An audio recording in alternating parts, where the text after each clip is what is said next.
Assalamualaikum warahmatullahi wabarakatuh. Yang terhormat Bapak Adies selaku pengampu dosen Tamadun Melayu. Perkenalkan, nama saya Mariatul Triptiah, mahasiswi jurusan Perbankan Syariah, Fakultas Syariah dan Hukum, Universitas Sultan Syarif Kasim, Riau. Pada kesempatan ini, saya menyampaikan tugas individu mata kuliah Tamadun Melayu yang telah saya buat dalam bentuk video presentasi yang telah saya unggah ke platform YouTube. Adapun topik yang saya bahas dalam video ini adalah pandangan semesta dalam Tamadun Melayu. Dalam video tersebut, saya menjelaskan bagaimana konsep pandangan semesta dipahami dalam peradaban Melayu, termasuk nilai-nilai kepercayaan dan cara pandang masyarakat Melayu terhadap alam, nilai kepercayaan manusia dan Tuhan, terhadap alam, manusia dan Tuhan. Adapun topik yang saya bahas dalam video ini adalah pandangan semesta dalam Tamadun Melayu. Dalam video tersebut saya menjelaskan bagaimana konsep pandangan semesta dipahami dalam peradaban Melayu, termasuk nilai-nilai kepercayaan dan cara pandang masyarakat Melayu terhadap alam, manusia dan Tuhan. Saya juga mencoba mengaitkan pemahaman tersebut dalam konteks budaya dan nilai-nilai Islam yang berkembang dalam masyarakat Melayu. Pandangan semesta atau dalam bahasa Inggris world view merujuk kepada cara sebuah masyarakat atau individu melihat dan memahami alam semesta hidup dan mewujudkan kewujudan manusia. Ia termasuklah pemikiran tentang Tuhan, alam, kehidupan selepas mati, serta prinsip-prinsip moral yang mengarahkan tindakan manusia. Pandangan semesta ini penting karena ia membentuk nilai-nilai adat dan sistem kepercayaan yang diterima oleh masyarakat. Dalam konteks Tamadun Melayu, pandangan semesta ini berkembang sepanjang sejarah dipengaruhi berbagai aliran dan budaya yang datang ke alam Melayu. Tamadun Melayu mempunyai sejarah yang panjang dan kaya.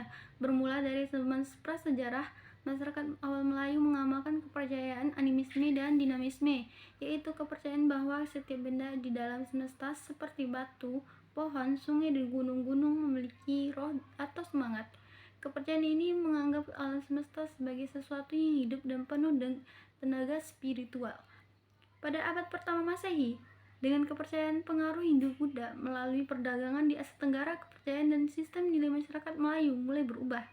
Agama Hindu dan Buddha memperkenalkan konsep-konsep ketuhanan yang lebih terstruktur, seperti ide tentang dewa-dewa dan kehidupan selepas mati, yang kemudian diterima oleh sebagian masyarakat Melayu. Namun, satu lagi perubahan besar berlaku dengan kedatangan Islam pada abad ke-12. Islam membawa satu pandangan semesta yang lebih monoteistik, di mana Tuhan adalah satu-satunya pencipta dan penguasa alam semesta. Kedatangan Islam bukan sengaja mengubah cara masyarakat Melayu melihat Tuhan, tetapi juga cara mereka berinteraksi dengan alam, sesama manusia, dan dalam hubungan mereka dengan budaya serta adat resam. Sebelum kedatangan Islam, pandangan semesta masyarakat Melayu sangat dipengaruhi oleh animisme dan dinamisme.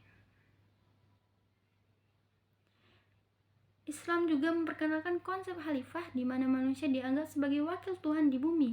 Tanggung jawab ini meliputi menjaga keadilan, kemakmuran, dan kesejahteraan alam semesta. Dalam Islam, manusia diberikan tugas moral dan spiritual untuk berbuat baik kepada semua makhluk Tuhan, termasuk manusia, hewan, dan alam sekitar. Dalam kedatangan Islam, masyarakat Melayu mulai melihat dunia ini sebagai tempat ujian dan persediaan untuk kehidupan akhirat.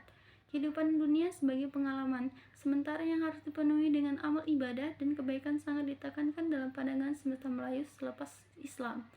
Dalam pandangan semesta Tamadun Melayu yang berteraskan Islam, Tuhan adalah pusat segalanya.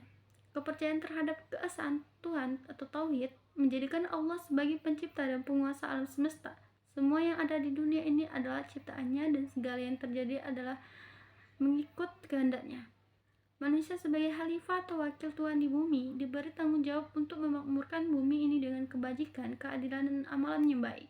Kehidupan ini dilihat sebagai ujian di mana setiap perbuatan baik atau buruk akan dihitung di akhirat nanti. Pandangan ini memberi fokus kepada kehidupan berdasarkan amal perbuatan di dunia.